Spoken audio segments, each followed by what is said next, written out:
What's up, guys? How are you? Happy Thursday. Welcome in to another episode of the Daily Juice Podcast with me, Matt Perrault. You guys can follow me across all of my socials at Sports Talk Matt, and we are back after our third straight winning day. Now, last week we did this, and then we fell apart on Friday, Saturday, and Sunday.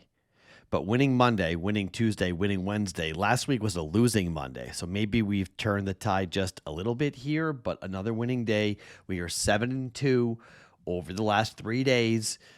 There is the regression at some point this week is going to show up. Is it today? I don't know, maybe, but we'll find out, obviously. Picks and plays coming with baseball and on Thursday night football. But Cleveland gets there for us on the win. They force a game 3 against the Tigers. The Dodgers easily on the run line again, giving us a unit. The Cubs lost to the Padres here. There will be a game 3 for the Cubs and the Padres, the Guardians and the Tigers and the Red Sox and the Yankees. We get 3 game 3s. I'm only going to bet 1. I don't know what to make of the Cubs and the Padres. I'm being completely honest. I really don't know. I've got tickets on both to win the National League, so I don't need to worry. I'm losing that one of those bets today. Okay, one of those bets are going down. So I'm not going to bet it. I'm not going to compound the problem. And I honestly don't have any idea who wins it. Darvish and the Padres have the pitching matchup. They have the advantage, but the offense right now, I would say, goes to the Cubs at home. And you play all year to have a game 3 deciding game in your home building. So I would lean Cubs, but I'm not going to bet it. Same thing with the Red Sox and the Yankees. The Red Sox are throwing a rookie who looked great at the end of the regular season, but they've lost 3 straight games in which that kid early has pitched. I don't love the kid the Yankees are throwing either, but if you have a rookie in that environment, he might crack, and a lefty giving up home runs in Yankee Stadium can happen when you're not ready to pitch in the moment. Maybe the kid is. Maybe he's going to be electric and lights out, and the Red Sox win today. That's what I hope. But the Yankees and the Red Sox have played 24 times in the postseason. It is 12-12. The Yankees and the Red Sox have played a deciding game. Now, this will be the 4th time since 2003. The Yankees won in 2003, the Red Sox won in 2004, and the Red Sox won in 2021 in the one-game wild card, the last time we had a one-game wild card. So the odds would tell you the Yankees win today. I picked the Yankees in 3.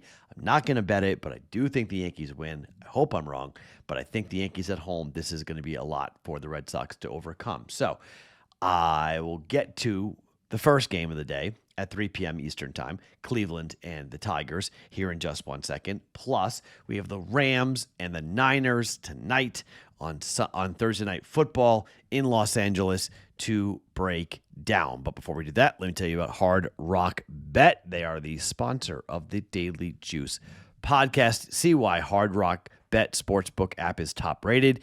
If you've tried other sportsbook apps, when you open up Hard Rock Bet, you'll see the app is clean and simple, but still packed with promos. Week 5 kicks off tonight with a California showdown between San Francisco and LA. The Hard Rock Bet stats, streaks, and insights are at your fingertips for every game. Listen to this from Hard Rock Bet. This is the stats hub. McCaffrey has reached the end zone in 6 straight games in October.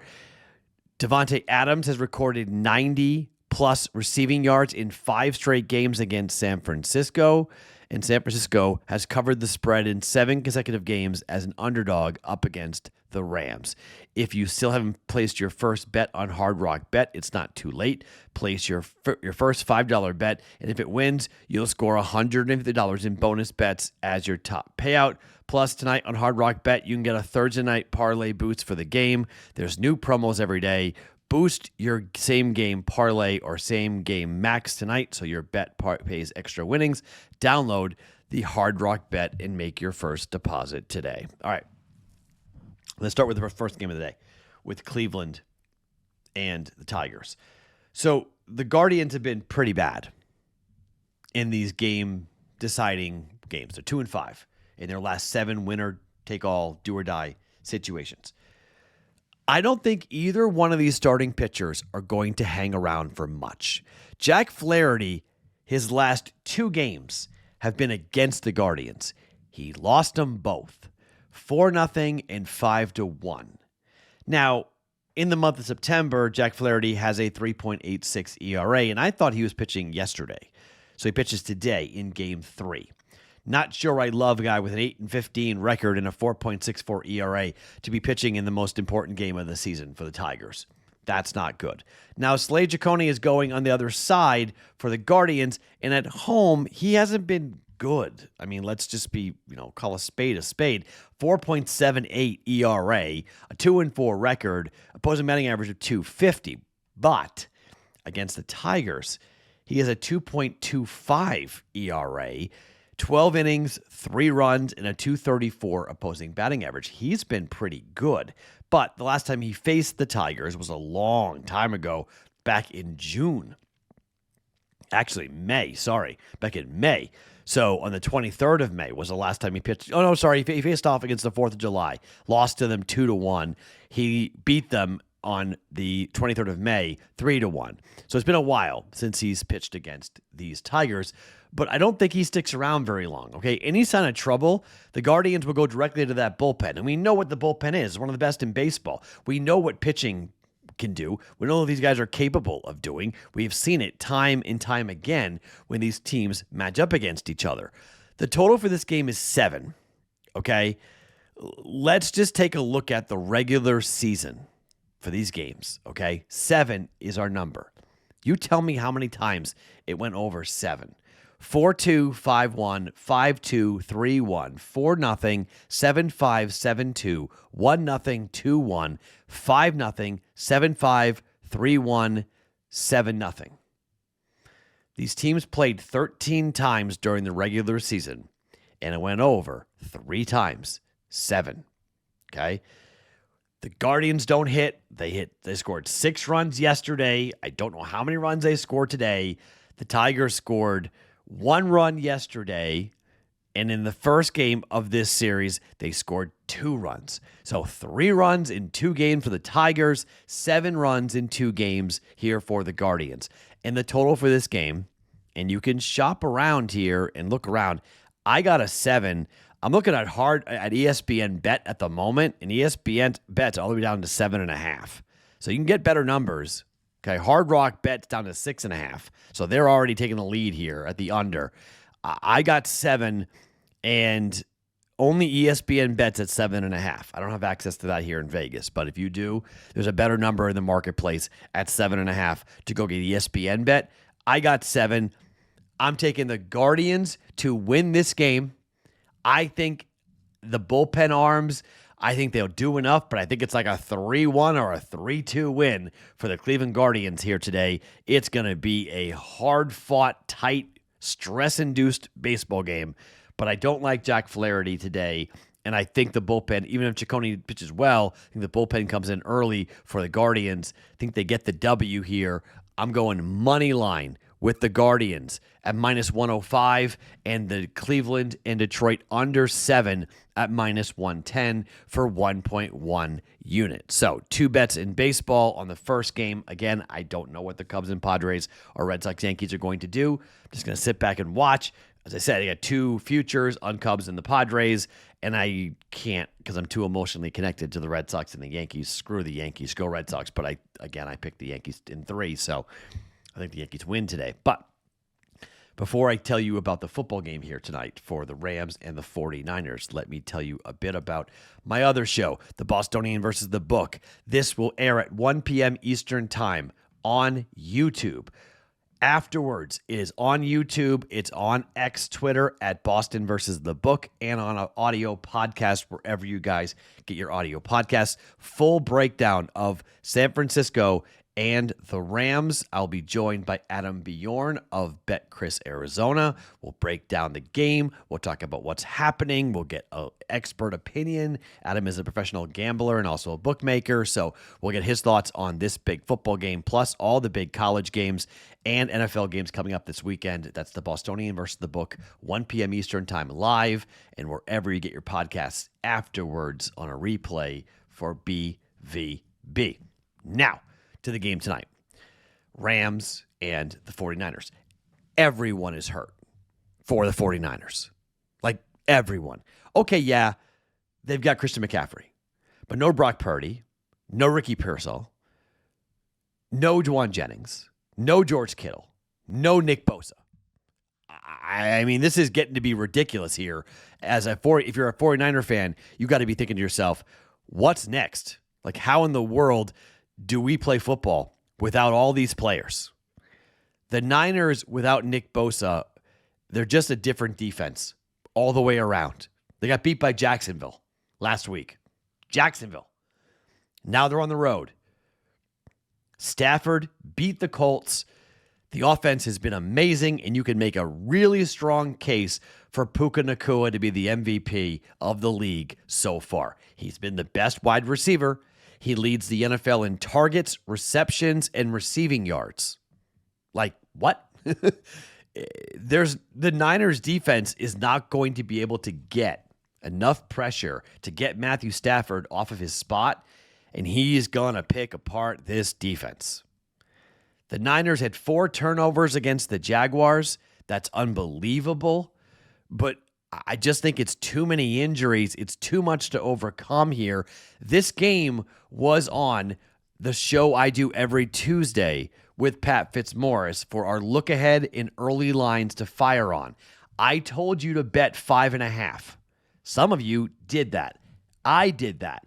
I have 5.5. I have a really good number. You should equally have a really good number, but you might not if you didn't watch that show. But every Tuesday on the BettingPros YouTube channel, you should watch that show with Pat Fitzmaurice and I. It's good. We're giving out good lines early in the week to take advantage. I have 5.5, but the line's 7.5 now. I'm still going to lay it. I think this might get away from the Niners early. Short week. Mac Jones, the quarterback. And by the way, Mac Jones is dealing with his own knee issue. Mac Jones is not 100% either. On the road, not good. Like, not good. Last week, the Niners didn't have a sack or a turnover forced in the entire game. The Niners have gone 11 straight games without an interception. That's tied an NFL record. Their defense just is not the same. Without Nick Bosa in there, their defense is not the same by any means. I'll lay the 7.5. Rams minus 7.5 against the 49ers tonight for 1.1 units. And then I'm going to tease it down. I'm going to pull the Rams down to minus 1.5. 6-point teaser. Take the Rams down. Again, I think they cover 7.5. I think it's an easy tease in case we get that wrong and they win by 7. We get hooked. At least we pull it down to 1.5 and we'll take the Rams there. What's the other side? Well, the other side is the worst team in football. And that's the Titans, who I've been saying this all week. I find it hysterical that Brian Callahan gave up the play calling duties against the Texans. And they went down there and scored a grand total of 0 points. 0 points. The Titans are 2-15 against the number in their last 17 games. The Titans over the last 25 games are 4-20-1 against the spread. That's the worst mark for any team in the wild card era. The Titans have 51 points through 4 games and 3 touchdowns. Since 2012, only 3 teams have had 51 or less points with 3 touchdowns or less through the first 4 games of the season. In 2020, 2019, and 2013, and they all had first-year head coaches that were doing it. Now, Kyler Murray is not great as a favorite. I'll give you this. Kyler Murray, this is the biggest line for him to be a favorite since 2021. He'll be a 7-point favorite or higher, 7.5. As a home favorite, Kyler Murray is 9-14 against the spread in his career. That's not good, but the Titans stink. So what are we doing? Well, we're teasing it. 7.5 down to 1.5. The Cardinals, I don't believe are going to lose this game. I would be shocked if they lose this game. Cardinals should win this game and win this game going away against a really, really bad Titans team. So, essentially a straight-up play, but we're going to tease it. We're going to go with the Rams on Thursday night at minus 1.5 and the Cardinals down to minus 1. From 7 down to 1 for minus 125. Okay, so Rams minus 7.5. That's the play for tonight, but we're also going to pull it down to 1.5 and tease it with the Cardinal game coming up on Sunday. So Cleveland money line to win and advance. to the ALDS, and then the Cleveland-Detroit game to go under 7. I do think it's going to be a low-scoring game here today, like the previous two, although 6-1 was the score yesterday because of a 3-run home run by Naylor. I don't think we'll see that many runs today, but we're going to go under 7 in a deciding game. I think the managers will have quick hooks if they don't see what they like from their starting pitchers, or any pitcher for that matter. 3 batters and you're out if they're struggling. My name is Matt Perrault. You guys can follow me across all of my socials at Sports Talk Matt every morning, wherever you guys get your podcasts. It is the Daily Juice.